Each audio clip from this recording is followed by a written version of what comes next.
तर दुसरीकडे देवेंद्र फडणवीसांनी नागपुरातून काही खास लोकांना शपथविधीसाठी निमंत्रित केलंय। त्यातलेच एक आहेत गोपाल बावनकुळे। तर नागपूरच्या रामनगर परिसरामध्ये गोपाल बावनकुळे चहाचा स्टॉल चालवतात। मात्र फडणवीसांचे फॅन असलेले गोपाल बावनकुळे आपल्या स्टॉलवर देवी देवतांऐवजी फडणवीसांचा फोटो लावतात।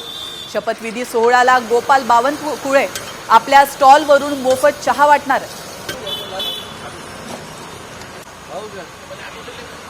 शपथविधी सोहळ्यासाठी नागपुरात काही खास लोकांना आमंत्रण सुद्धा मिळालेलं आहे। अशातील एक माझ्यासोबत जे आहे ते गोपाल बावनकुळे जे आहे त्यांचा हा टी स्टॉल आहे आणि हा रामनगर परिसरामध्ये असलेला टी स्टॉल आहे। मला त्यांच्या कार्यालयातून कालच फोन आला की बा तुझं नाव पाठवलेलं आहे।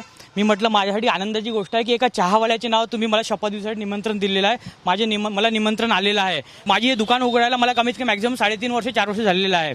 आणि जेव्हा मी दुकान ओपन केली होती ते 3 किंवा 4 महिने माझ्या दुकानाला झाले होते। त्यानंतर देवेंद्र फडणवीस साहेब एकदा एक कार्यक्रम रामनगरमध्ये एक कार्यक्रम होता, तर एक लिंकनी माझ्या दुकानात एक ते चहा प्यायला आले होते आणि तेव्हापासून तो क्षण मला आजही आठवण आहे। आणि मी जेव्हाही त्यांना भेटायला जातो तर त्यांचे एकच म्हणणं राहते, गोपाल बेटा मी जेव्हाही मुख्यमंत्री आता यानंतर मी मुख्यमंत्री होईल तर मुख्यमंत्री बनल्यानंतर तुझ्या दुकानात चहा प्यायला येईल।